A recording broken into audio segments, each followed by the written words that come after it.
Friends good afternoon केमती अच्छा आपण मैंने समस्ते ओडिया ब्लॉगर लुना चैनल को आपण मानक स्वागत करुच्ची। होपफुली आपण मैंने समस्ते आपण मानक लाइफ रे बहुत भलरे थे। आज का ब्लॉग मु आफ्टरनून ही स्टार्ट करची। आज का ब्लॉग जो आपण मैंने देखिए मोर आफ्टरनून टू नाइट रूटीन जहाँ भी रहिबो आपण मैंने आज का ब्लॉग रे सब देखिपारे। तो फ्रेंड्स ये जो आंब आपण मानक देखौची ना ये आंब बेसी खट्टा नहीं कि मीठा नहीं।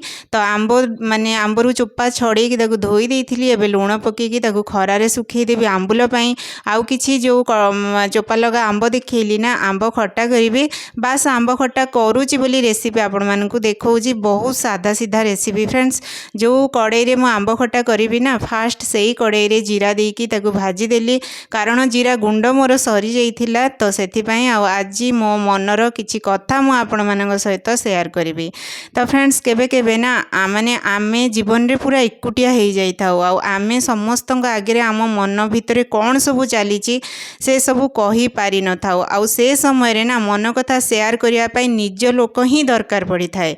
भितरे भितरे अणनिश्वासी लगी थाए आउ एमिति लगी थाए कि निजर किए जने थांता कि मो मनरे जहाँ किछि कथा अच्छी से सब शेयर कर दियंती मो मनर बोझटा हल्का हो जाता। जेते भी निजर बंधु बांधव थांतु कि सांग साथी थांतु निजर पड़ोसी तांको गहण रे रही कि बिना निजको एकुटिया एकुटिया लगी थाए आउ अलगा महसूस हो जाई थाए।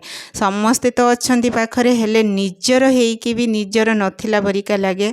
से समय कौन करी माने कौन करिबा जानिछंती आपण माने जदी एई टाइप रे आपन को फील हबो आपण से टाइप रे कौन करिवे कहिले से समय अलगा हो जिबा दरकार। समस्तଙ୍କ पाखरु ना आपण अलगा हो जिवे एकुटिया गोटे जगह को पळेबे किछि समय पय निजको से दुनिया रु बाहर करिके आनिबा दरकार आउ निजर जहाँ किछि प्रॉब्लम अच्छी ताकू गोटे साइड रे रखी एमिति काम रे लागि जिबा दरकार कि जो माने निजको ही शांति मिलिबो।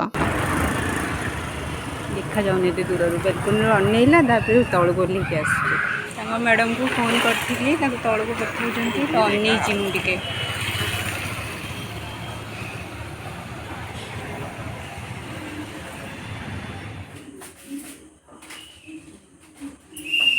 Good evening friends.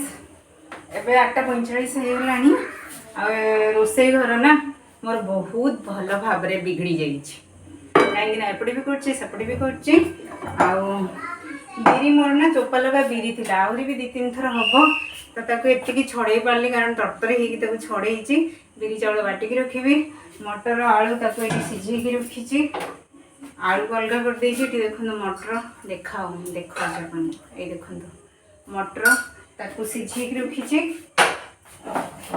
आलू को ठंडा हाँवाई प्लेट रे काढ़ी देछि कारण आज ना मु कालिकार प्रिपरेशन से माने सब बिखरा हुआ अच्छी किसी कथा नहीं गोटे 2 दिन हेले चलो ताको फेर साइजिंग करने पड़ो ना मु ना गोटे काम सरला आ गोटे काम करे किंतु आज सब आड़ को माने करने पड़े एपट सेपट सेपट सेपट सब करने पड़ुची।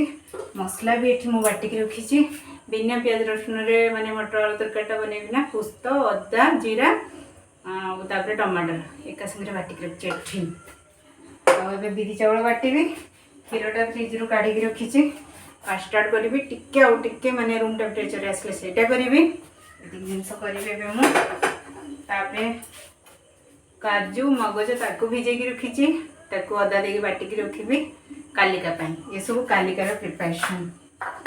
तो चलते ग्राइंडर कपटा ना से बड़ हुए माने थाकटारे जगह हुए तो से कौन कर ग्राइंडर टाणिकी ताटे जाइए करे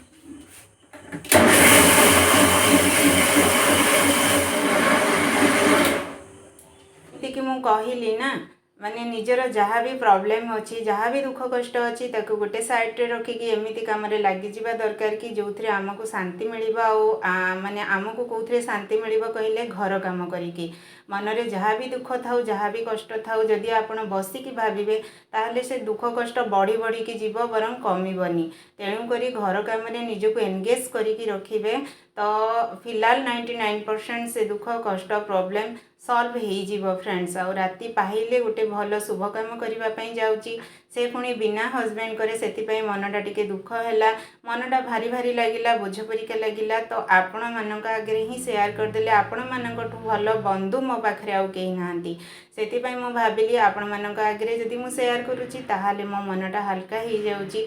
आपण मानकर प्यारा प्यारा कमेंट्स पढ़ी तो मोर तो मनरे किसी दुख ही रुहेनी माने खाली कमेंट्सटा टिके पढ़ीदेले मो मन पूरा हल्का हो जाए खुशी हो जाए फ्रेंड्स। आउ ये जो सब प्रिपरेशन देखुंत ना काली सकाळ ही प्रिपरेशन करके रखुची कारण घर को तो एकुटिया जहाँ भी करने पड़ो तो मत करने पड़ो से भाविली अधा अधि काम जहाँ भी राति 10टा कि 11टा पर्यंत जी पारि करी तो काली सकाळे मत टिके इजी हो आउ सब काम मैनेज करने। तो कास्टार्डटा देखो मुझे राति ही करके रखीदेवी। भुगनी मटर भी सीझी देती आलू सीझी देती मसला बाटिकी रखीदेली बिना प्याज रसुण रे करुच्ची फ्रेंड्स। आउ कास्टार्डटा बास आउ 2 ରୁ 3 मिनिट भितर रेडी हो थंडा छाड़देवी तापर शोला बेलू फ्रिज रे रखिकी शोबी। तो चलतु फ्रेंड्स आजिकार ब्लॉग ये एंड कली आशा करुच्ची आजिकार ब्लॉग आपण मानकु भल लगी।